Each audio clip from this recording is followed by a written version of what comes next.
Welcome to एक्सोगल TV, जहां शुरू होती है मैजिक स्टोरीज की दुनिया।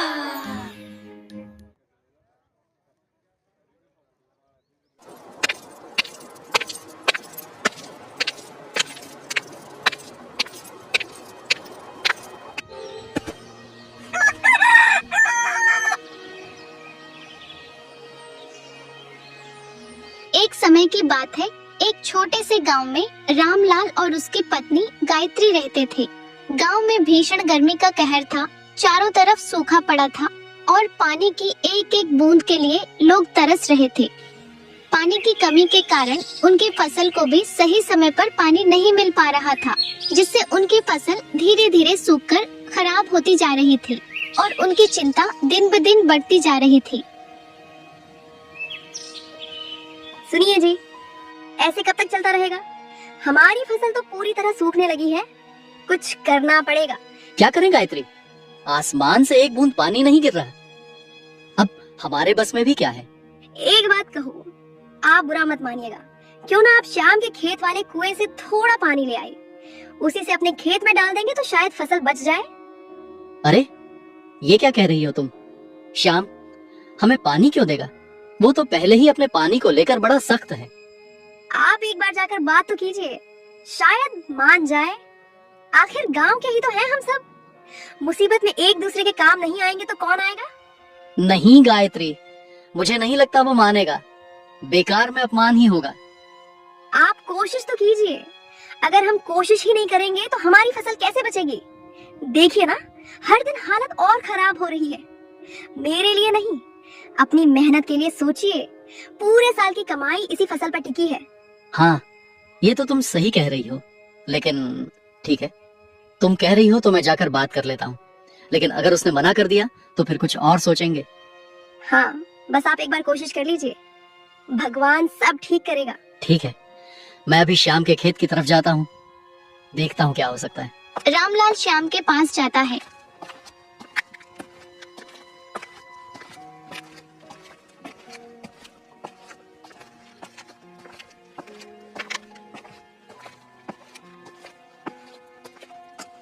श्याम भैया, नमस्ते।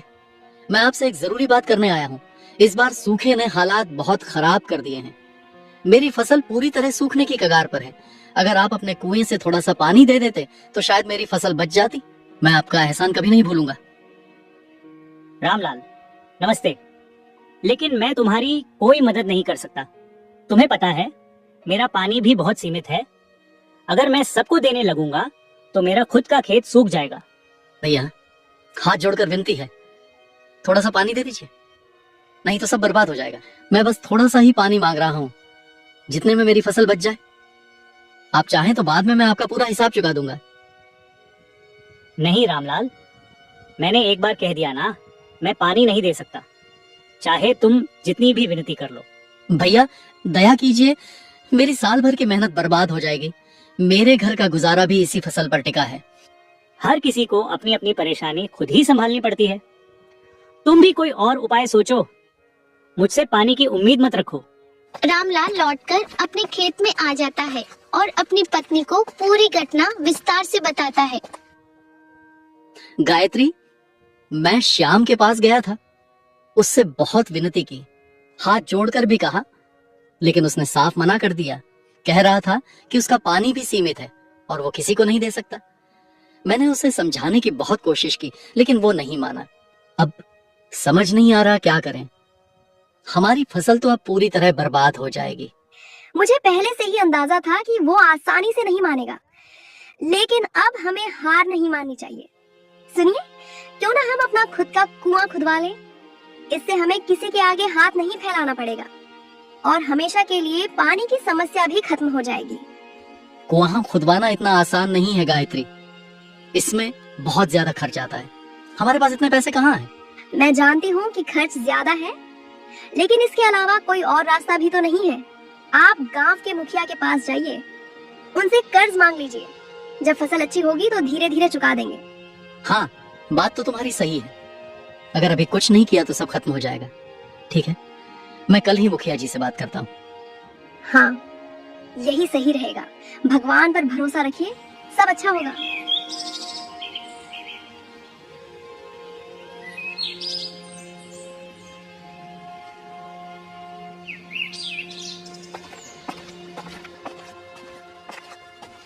रामलाल मुखिया के पास जाता है।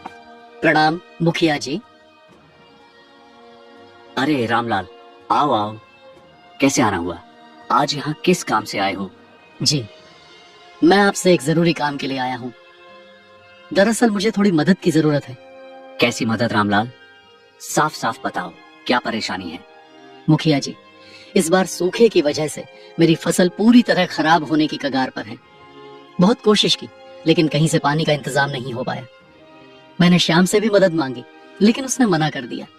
अब मेरे पास कोई रास्ता नहीं बचा है। तो तुम मुझसे क्या चाहते हो? मुखिया जी, मैं आपसे कुछ पैसे उधार मांगने आया हूँ, ताकि अपने खेत में कुआं खुदवा सकूं और अपनी फसल बचा सकूं। मैं वादा करता हूँ, जैसे ही फसल ठीक होगी, मैं आपका सारा कर्ज धीरे धीरे चुका दूंगा। ठीक है रामलाल, तुम्हारी परेशानी मैं समझ सकता हूँ। तुम मेहनती आदमी हो और सच बोल रहे हो। मैं तुम्हें पैसे देने के लिए तैयार हूँ, लेकिन ध्यान रखना, समय पर कर्ज चुकाना होगा। जी मुखिया जी, आपका बहुत बहुत धन्यवाद। मैं आपका ये एहसान कभी नहीं भूलूंगा और समय पर आपका सारा पैसा चुका दूंगा। रामलाल मुखिया से कर्ज लेकर घर लौट आता है। उसके मन में अब एक ही लक्ष्य होता है, अपने खेत में पानी की व्यवस्था करना। अगले ही दिन सुबह सुबह वह मजदूरों को बुलाकर अपने खेत में कुआं खुदवाने का काम शुरू करवा देता है। दिन रात मेहनत चलती रहती है। खुदाई के दौरान कई मुश्किलें भी आती हैं, लेकिन रामलाल हिम्मत नहीं हारता। लगभग 3 से 4 दिनों की लगातार मेहनत के बाद आखिरकार कुआं पूरी तरह तैयार हो जाता है। उस दिन शाम तक कुआं खुदकर तैयार खड़ा था, मानो रामलाल की मेहनत का फल सामने हो। अपने खेत में बना हुआ कुआं देखकर रामलाल और गायत्री की आंखों में खुशी झलक उठती है। दोनों को अब उम्मीद बन जाती है कि उनके खेतों में हरियाली जरूर लौटेगी और उनकी जिंदगी फिर से संवर जाएगी। देखिए जी, आखिरकार हमारा कुआं बन ही गया। कितनी मेहनत की आपने। आज सच में दिल खुश हो गया। अब हमें किसी के सामने हाथ नहीं फैलाना पड़ेगा। अपने ही खेत में पानी होगा, हमारी फसल भी बच जाएगी। मुझे पूरा भरोसा है, अब हमारे दिन बदलने वाले हैं। हाँ गायत्री, ये सब तुम्हारी समझदारी की वजह से ही हुआ है। अगर तुम मुझे हिम्मत ना देती तो शायद मैं कभी ये कदम नहीं उठा पाता। आज इस कुएं को देखकर लग रहा है कि हमारी मेहनत सफल हो गई। अब हमारी फसल जरूर लहलहाएगी और हमारी जिंदगी फिर से पटरी पर आ जाएगी। बस अब भगवान से यही दुआ है कि ये कुआं हमेशा भरा रहे और हमारे खेतों में हमेशा हरियाली बनी रहे। हाँ, अब चलो घर चलते हैं। कल से नई शुरुआत करेंगे, अपने खेत को फिर से हरा भरा बनाएंगे। रामलाल और गायत्री खुशी खुशी अपने घर लौट आते हैं। दोनों के चेहरे पर सुकून था, क्योंकि अब उन्हें पानी की कोई चिंता नहीं रह गई थी। दिन भर की मेहनत के बाद वे चैन की नींद सो जाते हैं।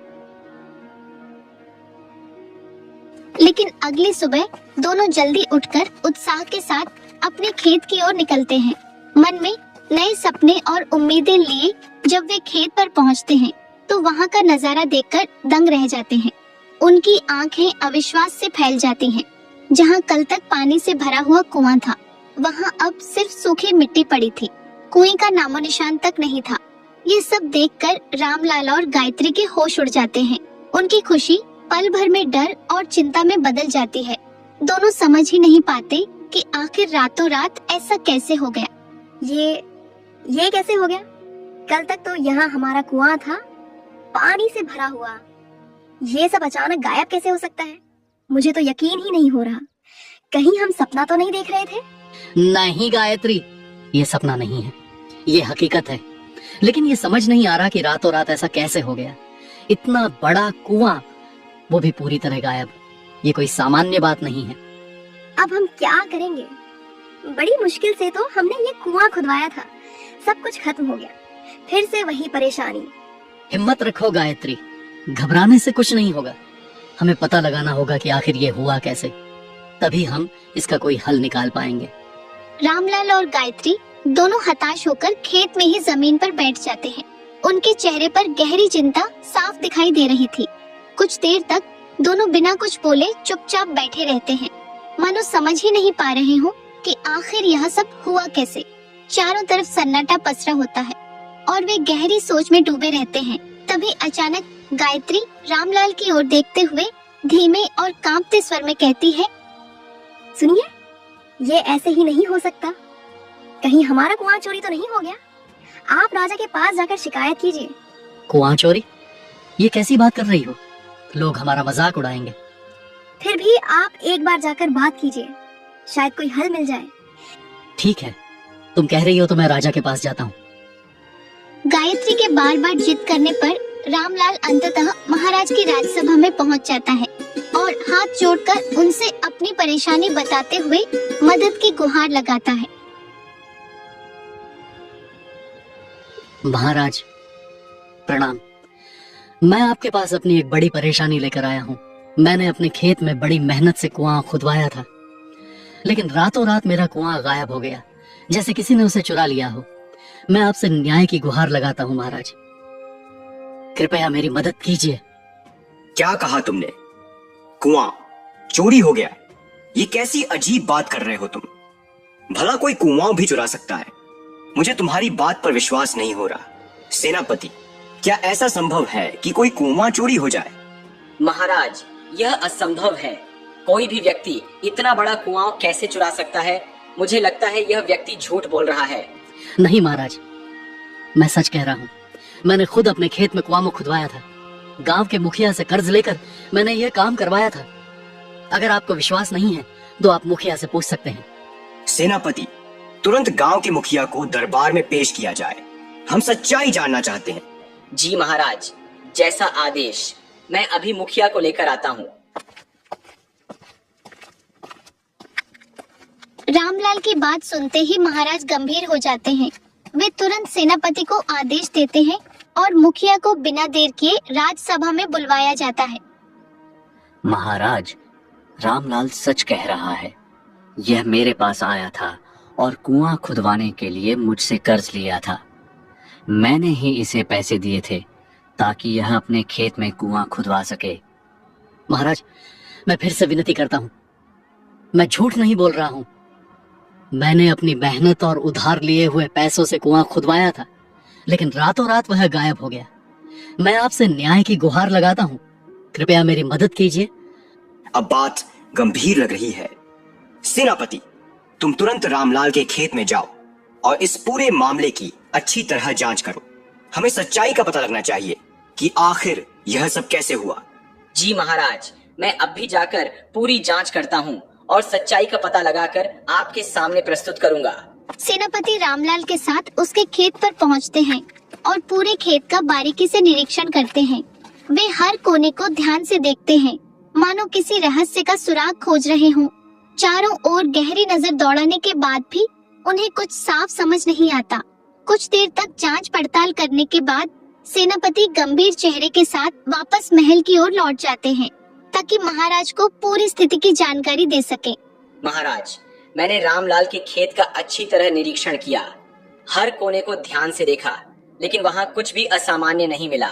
न तो कुएं के होने का कोई पक्का निशान है और न ही किसी तरह की खुदाई के सबूत दिखाई दिए। ऐसा लग रहा है जैसे वहाँ कभी कुआं था ही नहीं। अगर वहां कोई निशान ही नहीं मिला तो इसका मतलब साफ है कि यह सब एक भ्रम या गलतफहमी है। हमें बिना सबूत के ऐसी बातों पर विश्वास नहीं करना चाहिए। इस मामले को यहीं समाप्त समझा जाए। भीषण गर्मी का कहर पूरे इलाके में छाया हुआ था। धरती तपकर जैसे आग बन चुकी थी। हवा भी गर्म और झुलसा देने वाली चल रही थी। ऐसे में शाम धीरे धीरे ढलती है, लेकिन गर्मी की तपिश अब भी कम नहीं होती। रामलाल और गायत्री निराश होकर अपने खेत में ही चुपचाप बैठे रहते हैं। उनके चेहरे पर थकान, चिंता और बेबसी साफ झलक रही होती है। तभी अचानक कुछ अजीब होता है। उनके सामने ही वही कुआं एक बार फिर प्रकट हो जाता है और देखते ही देखते उस कुएं से ठंडा पानी बाहर निकलकर बहने लगता है, मानो जलती हुई धरती को राहत देने आ गया हो। यह अद्भुत दृश्य देखकर रामलाल और गायत्री दोनों सन्न रह जाते हैं। जहां एक तरफ भीषण गर्मी ने सब कुछ सूखा दिया था, वहीं अचानक इस रहस्यमयी कुएं का प्रकट होना उन्हें हैरान और हैरत में डाल देता है। ये कैसे हो गया? हमारा कुआं वापस आ गया। ये तो किसी चमत्कार से कम नहीं है। कल तक यहाँ कुछ भी नहीं था और अब अचानक फिर से वही कुआं। मुझे तो कुछ समझ ही नहीं आ रहा। सच में ये बहुत अजीब है, लेकिन अब भी सोचने का समय नहीं है। जब कुआं वापस आ ही गया है तो चलो जल्दी से खेतों में पानी डाल देते हैं, इससे पहले कि फिर कुछ हो जाए। दोनों घबराए और उत्साहित होकर तेजी से कुएं के पास भागते हैं। रामलाल तुरंत एक मटका उठाता है, उसे रस्सी से मजबूती से बांधता है और कुएं के अंदर डाल देता है। गायत्री उम्मीद भरी नजरों से कुएं की ओर देखती रहती है। कुछ ही पलों बाद रामलाल रस्सी को खींचकर मटके को बाहर निकालता है, लेकिन जैसे ही मटका ऊपर आता है दोनों के चेहरे उतर जाते हैं। मटके में एक बूंद भी पानी नहीं होता। यह देखकर दोनों और भी हैरान और परेशान हो जाते हैं। जो कुआं बाहर से पानी उफनता हुआ दिख रहा था, उसके अंदर से एक बूंद पानी तक नहीं निकल पा रहा था। यह रहस्य अब और भी गहरा हो चुका था। ये क्या हो रहा है? बाहर से तो कुआं पानी से भरा हुआ दिख रहा था, लेकिन अंदर से एक बूंद भी नहीं निकल रही। ये कैसे मुमकिन है? ये जरूर कोई रहस्य है। कुछ तो गड़बड़ है यहाँ। समझ में नहीं आ रहा कि आखिर ये सब हो क्या रहा है। अब गायत्री खुद आगे बढ़ती है। वह कुएं के पास जाती है, मटके को फिर से रस्सी से बांधकर अंदर डालती है और पूरी उम्मीद के साथ पानी निकालने की कोशिश करती है। उसकी आंखों में एक आखिरी उम्मीद झलक रही होती है, लेकिन जब वह मटका ऊपर खींचती है तो इस बार भी वही नतीजा सामने आता है। मटका पूरी तरह खाली होता है। यह देखकर दोनों के चेहरे पर चिंता और डर और भी गहरा हो जाता है। मुझे तो अब बहुत डर लग रहा है। ये सब बिल्कुल ठीक नहीं है। इस कुएं में जरूर कुछ गड़बड़ है। हमें यहाँ से दूर ही रहना चाहिए। जितना जल्दी हो सके इस जगह से निकल चलते हैं। हाँ, तुम सही कह रही हो। ये सब सामान्य नहीं है। चलो अभी के लिए घर चलते हैं, बाद में सोचेंगे क्या करना है। फिर दोनों पति पत्नी उदास मन से अपने घर लौट आते हैं। पूरी रात वे इसी अजीब घटना के बारे में सोचते रहते हैं, लेकिन उन्हें कुछ समझ नहीं आता।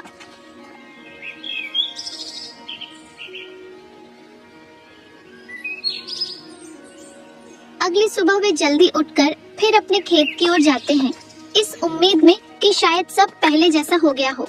लेकिन खेत में पहुंचते ही उनका दिल बैठ जाता है। वहां कुआं फिर से गायब होता है। यह देखकर दोनों के पैरों तले जमीन खिसक जाती है। घबराई हुई गायत्री कांपती आवाज में कहती है, ये फिर से गायब हो गया।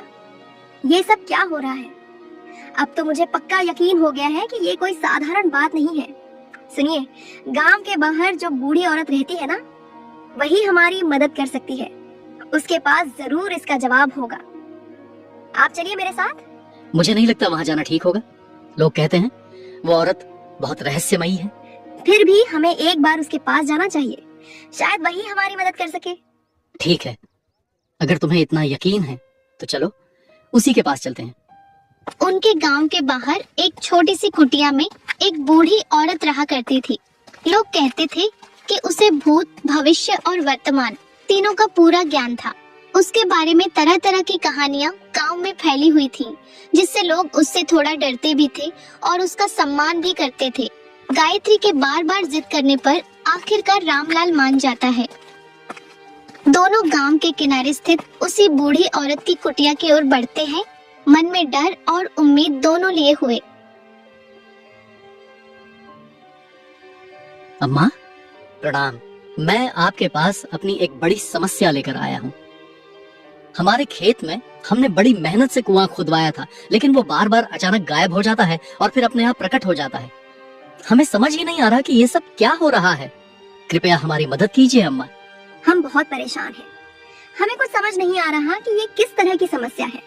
आप ही हमें कोई उपाय बताइए जिससे हमारी ये परेशानी दूर हो सके और हमें सच्चाई का पता चल सके। मैंने तुम्हारी सारी बातें ध्यान से सुन ली है और जो कुछ तुम्हारे साथ हो रहा है वो कोई साधारण बात नहीं है। ये तुम्हारे पिछले जन्मों के कर्मों का फल है जो तुम्हें इस जन्म में भुगतना पड़ रहा है। यही कारण है कि तुम्हारे साथ ये अजीब घटनाएं हो रही हैं। सुनो, मैं तुम्हें तुम्हारे पिछले जन्म की बात बताती हूँ। उस जन्म में तुम इसी गांव के एक बहुत अमीर सेठ थे। धन दौलत की कोई कमी नहीं थी, लेकिन तुम्हारे अंदर बहुत घमंड भी था। एक समय ऐसा आया जब पूरे गांव में भयानक अकाल पड़ा। नदियाँ, तालाब सब सूख गए। लोग एक एक बूंद पानी के लिए तरसने लगे। लेकिन तुम्हारे घर का कुआं हमेशा पानी से भरा रहता था, वो कभी नहीं सूखता था।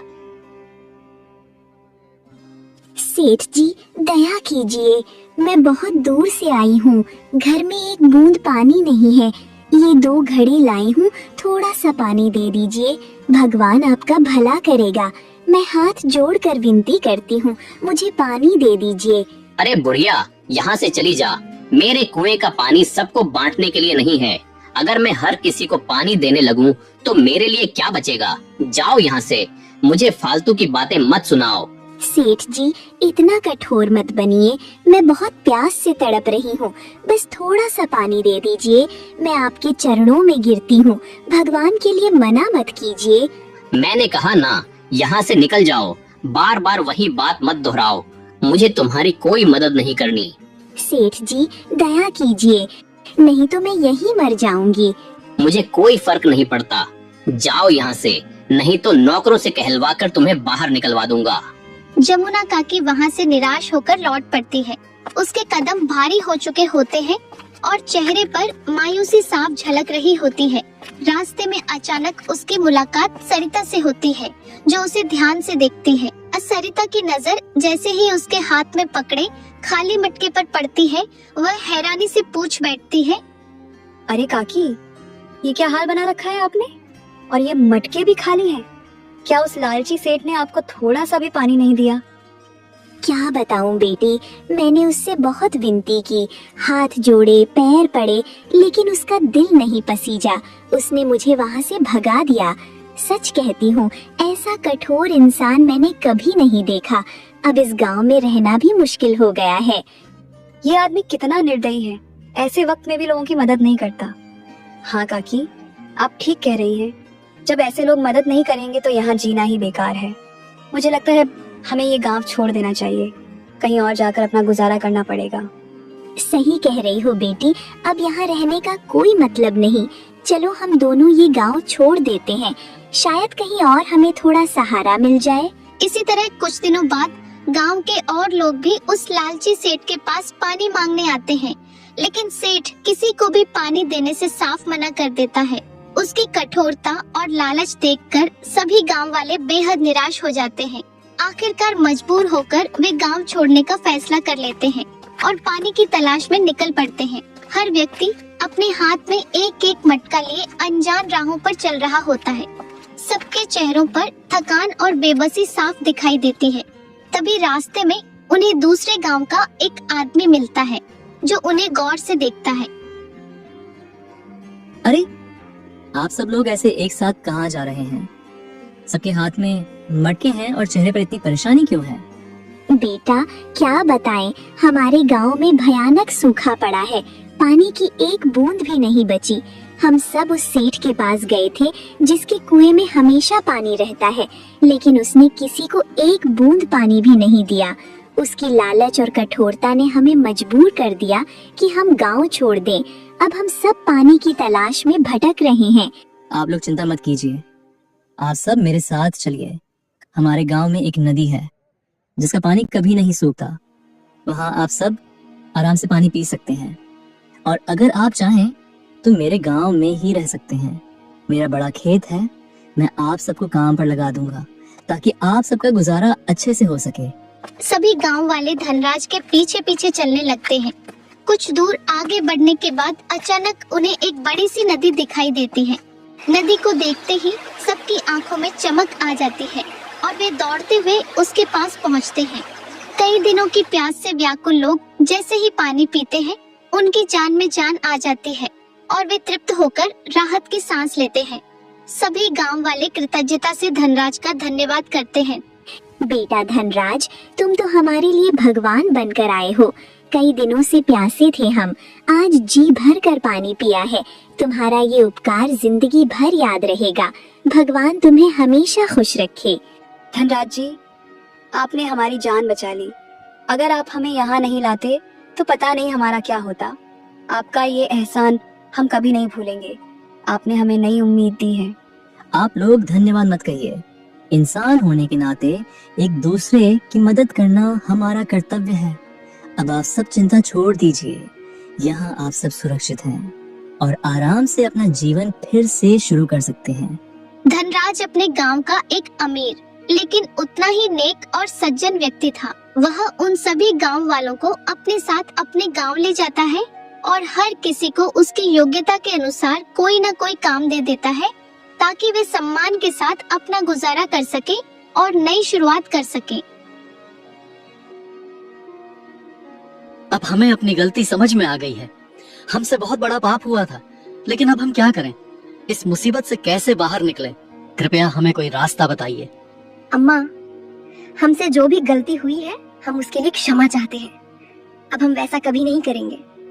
बस आप हमें कोई उपाय बताइए जिससे हमारी ये परेशानी दूर हो सके। तुम दोनों ध्यान से सुनो, ये सब यूं ही नहीं हो रहा। तुम्हें उन प्यासे गांव वालों का श्राप लगा है जिनकी तुमने पिछले जन्म में मदद नहीं की थी। उसी श्राप के कारण तुम्हारा कुआं तुम्हारे सामने होकर भी तुम्हारे किसी काम का नहीं बन पाता। यही वजह है कि कभी वह दिखाई देता है और कभी गायब हो जाता है। यही तुम्हारे कर्मों का फल है। लेकिन इसका एक उपाय भी है। तुम्हारे राज्य के जो राजा हैं, जो न्यायप्रिय और धर्म के मार्ग पर चलने वाले हैं, अगर उनके हाथों से उस कुएं का पानी निकाला जाएगा तो तुम्हारे पाप धुल सकते हैं और तुम्हें इस श्राप से मुक्ति मिल सकती है। गायत्री और रामलाल बूढ़ी औरत की सारी बातें ध्यान से सुनने के बाद सीधे राजमहल की ओर निकल पड़ते हैं। उनके मन में अब इस रहस्य को सुलझाने की उम्मीद जाग चुकी होती है।